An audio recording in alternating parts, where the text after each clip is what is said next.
Welcome to only IAS. स्वागत है आप सभी लोगों का प्रीलिम बूस्टर न्यूज डिस्कशन में। आज है 1 जून 2021। तो आइए देख लेते हैं कि ऐसे कौन से इंपॉर्टेंट आर्टिकल्स हैं जो आज हम कवर करने वाले हैं। हमारा फर्स्ट आर्टिकल माली क्राइसिस के बारे में है। अभी हाल ही में ये खबर आई कि जो Economic Community of West African States यानी कि इकोवास है, वो लगातार प्रयास कर रहे हैं कि माली में जो क्राइसिस चल रहा है उसे वो मध्यस्थता करके सॉल्व कर लें। इसके पहले कि हम आगे बढ़ें, आपको जरूर जानना चाहिए कि माली की लोकेशन क्या है। So have a look on TIA यानी कि दिस इज अफ्रीका। अफ्रीका में माली की लोकेशन आपको यहां पर दिखेगी। माली में ये पूरा क्राइसिस चल रहा है। कब से चल रहा है, कैसे चल रहा है, क्या है पूरा मामला और अभी ये न्यूज में क्यों है, इन सभी बातों को समझते हैं। सबसे पहले आप बैकग्राउंड लीजिए इस पूरे मुद्दे का। 2010 के दिसंबर में स्टार्ट होता है अफ्रीका में अरब स्प्रिंग, जो कि ट्यूनीशिया से स्टार्ट होता है। ट्यूनीशिया की लोकेशन मैप में आप यहां ट्रेस कर सकते हैं। इसके बाद यह अफ्रीका के यानी कि नॉर्थ अफ्रीका के कई सारे देशों में फैलता चला गया, जिसमें अफ्रीका में जो लंबे समय से तानाशाह शासन कर रहे थे उनको वहां के लोगों के द्वारा कू करके हटाया जा रहा था, विद्रोह करके हटाया जा रहा था। तो ये जो अरब स्प्रिंग था वो लीबिया में आता है। जब लीबिया में ये अरब स्प्रिंग आता है तो माली से बड़ी संख्या में लोगों ने यहां पे पार्टिसिपेट किया। लीबिया में अरब स्प्रिंग के खत्म होने के बाद जिन लोगों ने लीबिया के प्रोटेस्ट में, विद्रोह में हिस्सा लिया था, वो वापस से माली में आ जाते हैं और यहां से शुरुआत होती है माली में जो विद्रोह है, समस्या है उसकी। तो जब माली में सिचुएशन खराब होने लगी तो लीबिया से बड़ी संख्या में हथियारों को सप्लाई किया जाने लगा। इन बिटवीन वहां पर जो इस्लामिस्ट मिलिटेंट ग्रुप्स थे वो भी एक्टिव हो गए। इवन सिचुएशन माली की जो कैपिटल है बमाको, वहां पर भी खराब होने लगी। हुआ ये कि जो वहां की आर्मी थी उन्होंने गवर्नमेंट के ऊपर यह आरोप लगाया कि आप चीजों को सही तरीके से हैंडल नहीं कर पा रहे हैं। इस हिसाब से तो माली में सिचुएशन और भी ज्यादा खराब होती चली जाएगी। फाइनली वहां पर एक मिलिट्री कू देखने को मिला, जिसमें वहां की सिविलियन गवर्नमेंट को उखाड़ फेंका गया वहां की मिलिट्री के द्वारा। हालांकि वहां की जो मिलिट्री थी उन्होंने ये वादा किया कि वो माली पर शासन नहीं करेंगे, रेदर अगेन वहां पर एक डेमोक्रेटिक गवर्नमेंट को स्टैब्लिश करेंगे। तो वहां की मिलिट्री ने अपने वादे को पूरा किया और 2013 में उनकी देखरेख में इलेक्शन करवाया गया। नए प्रेसिडेंट का चुनाव किया गया। नए प्रेसिडेंट बने इब्राहिम बौबकार केइटा। इन्होंने 2013 से 2018 तक वहां पर शासन किया। कई सारे वादे उन्होंने किए थे। लोगों का आरोप है इवन इन माली कि वो अपने वादों को पूरा नहीं कर पाए। 2018 में अगेन इलेक्शंस हुए और एक बार फिर से केइटा सत्ता में आ गए। आरोप यह लगा कि दोबारा जब 2018 में इलेक्शंस हुए तो उन्होंने माल प्रैक्टिसेस का इस्तेमाल किया जीतने के लिए इस चुनाव को। वर्तमान में जो रीसेंट क्राइसिस चल रहा है वो ये माना जा रहा है कि विद इन ईयर माली में 2 बार मिलिट्री ने तख्तापलट किया है। तो 2 बार किया, एक तो अभी रीसेंट का मुद्दा है, लेकिन इसके पहले 2020 में एक तख्तापलट हुआ था। वो क्यों और कैसे हुआ था? देखिए 2020 में जब तख्तापलट हुआ था तो उस दौरान प्रेसिडेंट इब्राहिम बौबकार केइटा को उनके पद से हटा दिया गया था। इनफैक्ट उन्हें फोर्स किया गया कि वो रिजाइन करें। जब 2020 के मिड में ये मिलिट्री कू हुआ था तो उसके क्या कारण थे? उसके 3 महत्वपूर्ण कारण थे। पॉइंट नंबर 1, वहां पर एक पॉलिटिकल क्राइसिस चल रहा था। 2020 में जो वहां की लेजिस्लेटिव असेंबली थी उसके लिए इलेक्शंस हो रहे थे, उनके मेंबर्स के लिए। उस इलेक्शन में काफी विवाद हुआ, माल प्रैक्टिसेस के आरोप लगाए गए, लोग डिससैटिस्फाइड थे। मिलिट्री को ऐसा लगा कि सब कुछ अच्छे से नहीं चल रहा है। सेकेंडली, इकोनॉमिक क्राइसिस चल रहा था। इकोनॉमी बिल्कुल स्टैग्नेंट हो गई थी, करप्शन फैला हुआ था, अनएम्प्लॉयमेंट रेट काफी ज्यादा था। फर्दर कोविड-19 पेंडेमिक आ गया तो सिचुएशन और भी हाथ से निकलने लगी। जो ट्रूप्स थी, सोल्जर्स थे, उनको सही तरीके से पेमेंट नहीं मिल रही थी तो वो भी नाराज थे। तीसरा, सिक्योरिटी क्राइसिस। वहां की मिलिट्री ने यह भी आरोप लगाया कि जो टेररिज्म या जिहादिस्ट हैं माली में, वहां की गवर्नमेंट उन्हें अच्छी तरीके से हैंडल नहीं कर पा रही है। इन 3 आधारों पर 2020 के मिड में एक बार मिलिट्री कू होता है और इस कू में जो वहां के प्रेसिडेंट थे उनको उनके पद से हटा दिया जाता है, फोर्स किया जाता है कि वो रिजाइन करें। और जो वहां के प्राइम मिनिस्टर थे, वहां पे दोनों होते हैं और दोनों के पास इनफ ताकत होती है, पावर होती है। एक प्रकार का सेमी प्रेसिडेंशियल सिस्टम है माली में। उनको भी वहां के कैपिटल में रोक कर रखा गया।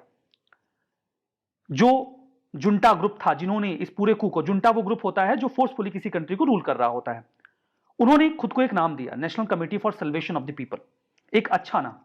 देखिए वो पूरी कोशिश कर रहे थे कि इस मिलिट्री कू के बाद उनके ऊपर यह आरोप ना लगे कि वो फोर्सफुली कंट्री को रूल कर रहे हैं। इसीलिए जब भी वो कू करते हैं तो वो ये कहते हैं कि जैसे हमने 2013 में सिविलियन गवर्नमेंट को स्टैब्लिश किया था, वैसे ही अब हम 2020 में जो हमने तख्ता पलट किया है, उसके बाद हम अगेन सिविलियन गवर्नमेंट को स्टैब्लिश करेंगे। हम लोगों के लिए इस तख्ता पलट को कर रहे हैं। उन्होंने ये भी कहा कि हम कंट्री को स्टेबलाइज करेंगे और पॉलिटिकल ट्रांजिशन में हेल्प करेंगे, इसके लिए हमें थोड़ा सा टाइम चाहिए।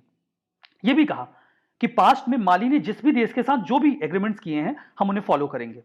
जो एंटी जिहादिस्ट मिशन अभी तक चलते आए हैं, हम उनको सपोर्ट करेंगे। इवन माली की सरकार ने वहां के जो एग्रेसिव ग्रुप्स थे उनके साथ 2015 में एक पीस एग्रीमेंट किया था, उन्होंने कहा हम उसको भी फॉलो करेंगे।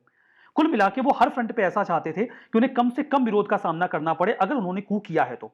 अब देखिए अभी क्या मामला आ रहा है, क्यों कहा जा रहा है कि एक ही साल में 2 बार माली में मिलिट्री कू हुआ है, सैन्य विद्रोह हुआ है, तख्ता पलट हुआ है।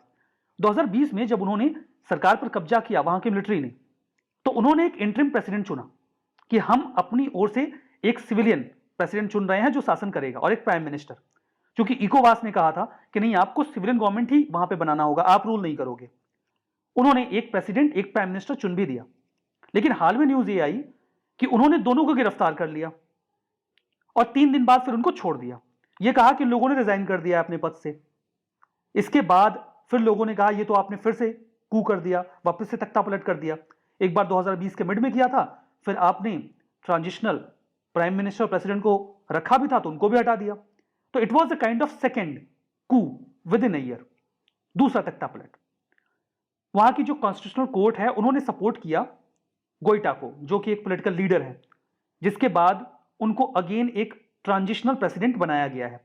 हालांकि वहां की मिलिट्री ने वादा यह किया है कि वो 2020 के फरवरी मास तक इलेक्शन करवा के नई सरकार लेकर आएंगे। तो जब वहां की कोर्ट ने सपोर्ट कर दिया गोइटा के ट्रांजिशनल प्रेसिडेंट के पद को, तो वहां की मिलिट्री ने भी अपने हाथ पीछे खींच लिए। यह सब कुछ है जो माली में चल रहा है, आपको जानना चाहिए। यहां पर हम बात कर रहे थे इकोवास के बारे में। इकोवास क्या है? ये एक रीजनल पॉलिटिकल और इकोनॉमिक यूनियन है 15 देशों का, 15 वेस्ट अफ्रीकन कंट्रीज का। 1975 में इसे बनाया गया था, जिसके लिए ट्रीटी ऑफ लेगोस को साइन किया गया था। ये कलेक्टिव सेल्फ सफिशिएंसी की ओर वर्क करते हैं। जो भी मेंबर स्टेट्स हैं वो खुद के ऊपर डिपेंडेंट बने। ये इस रीजन में एक पीस कीपिंग फोर्स के तौर पर भी काम करते हैं। इकोवास को एक इंपॉर्टेंट रीजनल ब्लॉक के रूप में कंसीडर किया जाता है इस पूरे रीजन में।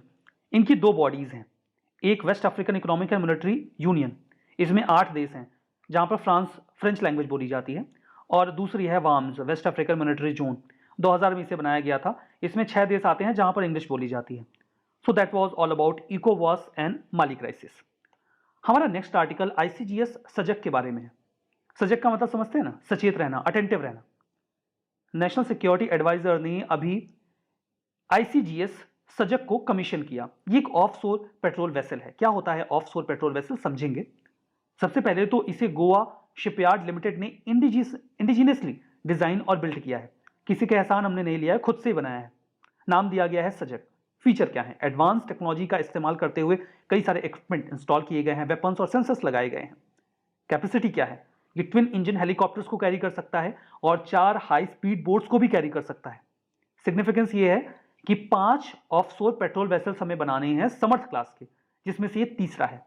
अब ऑफशोर पेट्रोल व्हीकल्स क्या होती हैं? ये लॉन्ग रेंज सरफेस शिप्स होते हैं जो लंबी दूरी तक जाके जो हमारा कोस्टल रीजन है उसको प्रोटेक्ट कर सकते हैं।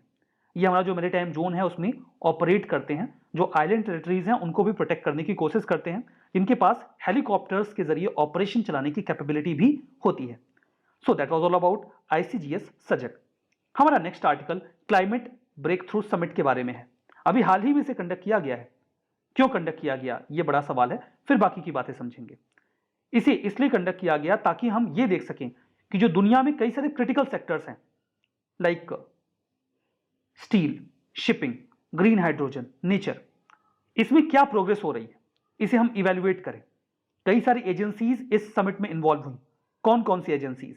World economic forum, mission possible partnership, United Nations climate champions और United Kingdom climate change conference presidency जो है वो भी इसका हिस्सा रही। ये जो ब्रेक थ्रू है इसका एक major objective net zero emission को अचीव करना है। नेट जीरो एमिशन का मतलब समझते हैं ना, ये नहीं कि हम एमिशन करेंगे ही नहीं, रेदर अगर आप कार्बन का एमिशन कर रहे हैं तो कुछ ऐसी टेक्नोलॉजी ऑप्ट करिए कि जितने कार्बन का एमिशन आपने किया है, लाइक 100 यूनिट कार्बन का एमिशन आपने किया है, तो आप 100 यूनिट कार्बन को सोखने में मदद करे इन्वायरमेंट में, या तो पेड़ लगाइए या फिर जो कार्बन सिक्वेस्ट्रेशन टेक्नोलॉजी है उसका इस्तेमाल करिए, तो माना जाएगा कि आपका जो एमिशन है वो नेट जीरो है, नेट जीरो निकल के आना चाहिए। ठीक है, क्या हाईलाइट रही इस समिट की? इस समिट के दौरान जो यूनाइटेड नेशंस है उन्होंने ये कहा कि हम सभी लोगों को कोऑर्डिनेट करना होगा ताकि हम ग्लोबल लेवल पे नेट जीरो एमिशन का जो टारगेट है वो अचीव कर सके। यूनाइटेड नेशंस ने ये भी डिमांड रखी है कि हमें 2050 तक जो हमारा टारगेट है कि जो ग्लोबल वार्मिंग है उसे हम प्री इंडस्ट्रियल लेवल से 1.5 डिग्री के ऊपर नहीं जाने देंगे, रोकेंगे यहाँ पे। मायरस्क, ये दुनिया का काफी बड़ा कंटेनर शिपिंग लाइन और वेसल ऑपरेटर है, इन्होंने भी इस कैंपेन को ज्वाइन कर लिया है। कई सारे जो प्राइवेट ऑपरेटर्स हैं उन्हें भी कहा जा रहा है कि आप इसका हिस्सा बनिए, क्योंकि बहुत ज्यादा एमिशन तो यही करते हैं ना। देखिए, रेस टू जीरो कैंपेन, एक कैंपेन चल रहा है दुनिया में, वो क्या है? रेस टू जीरो, ये जो कैंपेन का नाम है, ये एक यूएन बैक्ड ग्लोबल कैंपेन है जिसमें कोशिश ये की जा रही है कि जो नॉन स्टेट एक्टर्स हैं लाइक कंपनीज, जो वेसल ऑपरेटर्स हैं, उनको इसका हिस्सा बनाया जाए। सिटीज, रीजन्स, फाइनेंशियल और एजुकेशनल इंस्टीट्यूशंस, इन सभी लोगों को इस कैंपेन का हिस्सा बनाया जा रहा है ताकि हम जो ग्लोबल एमिशन है उसे कम कर सकें और एक हेल्दियर, फेयरर और जीरो कार्बन वर्ल्ड को स्टैब्लिश कर सकें। जो रेस टू जीरो कैंपेन है, इसमें ये कोशिश करते हैं कि जो कई सारे नॉन स्टेट एक्टर्स हैं या नेशनल गवर्नमेंट्स हैं वो क्लाइमेट एम्बिशन अलायंस को ज्वाइन करें। क्या है ये क्लाइमेट एम्बिशन अलायंस, CAA? इसमें 120 देश हैं, कई सारे प्राइवेट प्लेयर्स भी हैं। ऑब्जेक्टिव यही है कि 2050 तक हमें net zero green house gas emission achieve करना है। जो सिग्नेटरीज इस अलायंस के हैं वो वर्तमान में 23% ग्लोबल ग्रीन हाउस गैस के एमिशन को कवर करते हैं और 53% ग्लोबल GDP का कवरेज इनके पास है। क्या इंडिया इसका हिस्सा है इस अलायंस का? बिल्कुल नहीं, India is not part of climate ambition alliance. हमारा next article PM cares for children scheme के बारे में है। कुछ समय पहले जब पहली बार कोविड का सर्ज इंडिया में हुआ था तो सभी लोगों ने कंट्रीब्यूट किया था पीएम केयर्स फंड में। लोगों का बड़ा सवाल रहा है काफी लंबे समय से कि आखिर इस फंड का हो क्या रहा है। वैसे कई सारे इनिशिएटिव इस फंड के जरिए लिए गए हैं। अभी एक इनिशिएटिव और सामने आया है।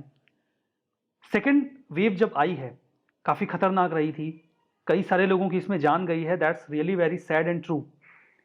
कई सारे बच्चे तो ऐसे रहे जिनके पेरेंट्स या गार्जियन अपनी जान गंवा बैठे इस सेकेंड वेव में। किसी के तो माता पिता दोनों ही चल बसे और किसी का कोई एक सिंगल गार्जियन था तो वो चला गया। ऐसी स्थिति में उन बच्चों का क्या होगा, ये बड़ा सवाल था। सरकार ने प्लान किया है कि उनको एक फाइनेंशियल एड दिया जाएगा, उनकी मदद की जाएगी।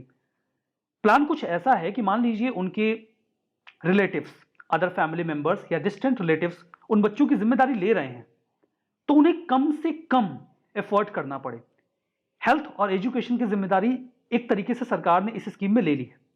कौन है एलिजिबल? कौन बच्चे? ऐसे बच्चे जिनके माता पिता दोनों ही अब इस दुनिया में नहीं रहे because of this Covid surge, या एक सिंगल सर्वाइविंग पेरेंट थे और वो भी चल बसे, कोई लीगल गार्जियन था, अडॉप्टिव पेरेंट था, वो भी नहीं रहा, तो वो इस स्कीम का लाभ लेंगे। इसमें देखिए जो बच्चे असहाय हो गए हैं सेकेंड वेव के चलते, उनकी मदद करने का प्लान बनाया गया है। प्लान क्या है? सरकार उन बच्चों के लिए 10 लाख रुपए का प्रावधान करेगी। हालांकि यह प्रावधान तब के लिए है जब उनकी उम्र 18 साल की हो जाएगी। 18 साल की उम्र के बाद एक तरीके से उनके अकाउंट में 10 लाख रुपए आ जाएंगे। हालांकि वो उन्हें मिलेंगे नहीं, उस अमाउंट में से उन्हें एक प्रकार की स्कॉलरशिप दी जाएगी जिससे वो अपना खर्च चला सके। और जब वो 23 वर्ष की आयु कंप्लीट कर लेंगे तब उन्हें जो ये 10 लाख का अमाउंट है वो दे दिया जाएगा, जिससे वो अगर आगे पढ़ाई करना चाहते हैं तो करें, कोई बिजनेस स्टार्ट करना चाहते हैं तो करें। ये तो बात 18 साल और 30 साल के बाद की है। उसके पहले क्या?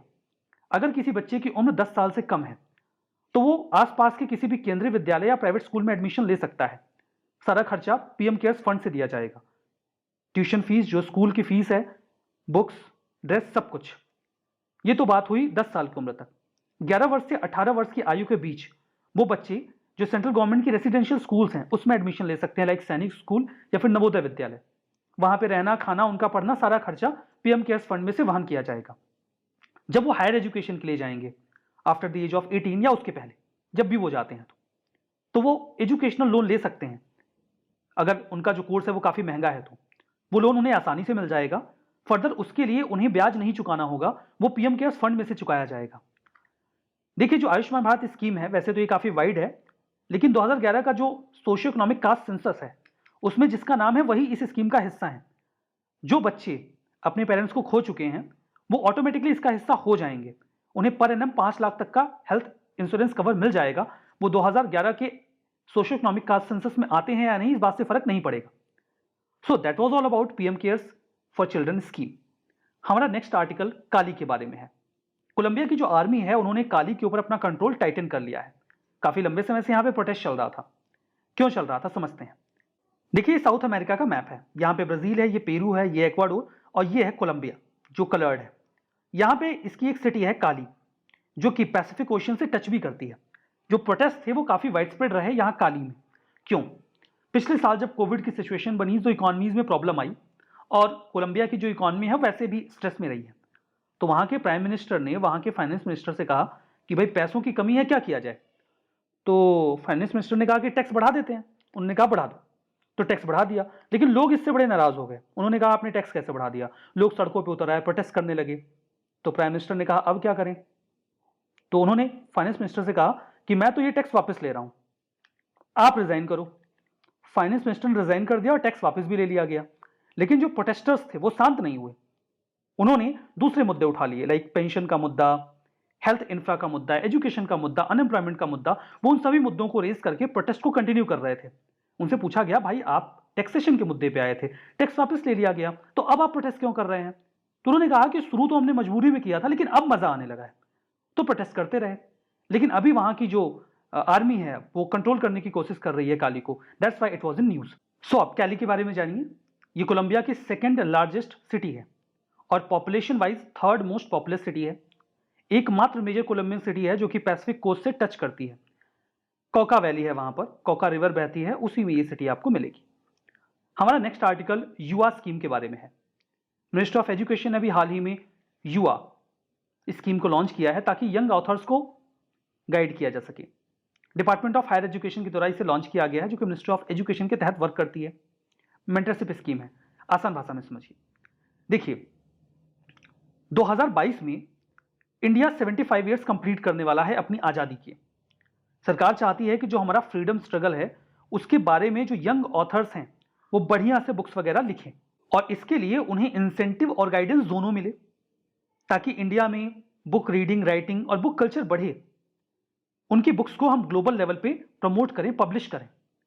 तो पीएम का जो विजन है कि हम यंग राइटर्स को इनकरेज करेंगे, इसी उद्देश्य से इस स्कीम को लॉन्च किया गया है। हालांकि राइटिंग जो होंगी वो इंडिया के फ्रीडम स्ट्रगल पर बेस्ड होनी चाहिए। अंडर दिस स्कीम जो national book trust of India है वो इस पूरी स्कीम को लॉन्च कर रहा है या मेंटेन कर रहा है, एग्जीक्यूट कर रहा है। जो इंडिया @75 प्रोजेक्ट है इसका हिस्सा है ये आजादी का अमृत महोत्सव।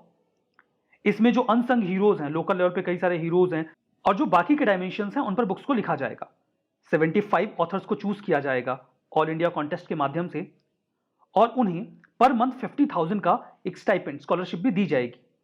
उनकी बुक्स जब तैयार हो जाएंगी तो उन्हें नेशनल बुक ट्रस्ट के द्वारा पब्लिश किया जाएगा, अदर लैंग्वेजेस में ट्रांसलेट किया जाएगा और ग्लोबल लेवल पे उन्हें सर्कुलेट किया जाएगा। ये जो स्टाइपेंड होगा 50,000 पर मंथ का, वो केवल 6 महीनों के लिए होगा, जो कि इस प्रोग्राम के लिए इनफ है। नेशनल बुक ट्रस्ट इंडिया का पब्लिशिंग हाउस है। 1957 में ऑटोनोमस बॉडी के तौर पे स्टैब्लिश किया गया था। काम वही है, बुक्स वगैरह को प्रमोट करना, जो पब्लिशर्स हैं, ऑथर्स हैं, उनको असिस्ट करना और जो चिल्ड्रन लिटरेचर है उसको भी प्रमोट करना। ICGS Sajal nuclear powered ballistic missile submarines हैं। PM cares for children scheme ऐसे बच्चे जिन्होंने दोनों जो पेरेंट्स हैं, माता पिता दोनों को खो दिया है, सर्वाइविंग पेरेंट या लीगल गार्जियन को खो दिया है, वो इस स्कीम का हिस्सा होंगे। Economic Community of West African States 1975 में स्टैब्लिश किया गया लेगोस ट्रीटी के माध्यम से। युवा scheme ministry of skill development and entrepreneurship के तहत लॉन्च की गई है। कैली सेकंड लार्जेस्ट सिटी है ब्राजील की बाई एरिया। बताइए कौन सा स्टेटमेंट सही है, कौन सा गलत। जवाब कमेंट बॉक्स में।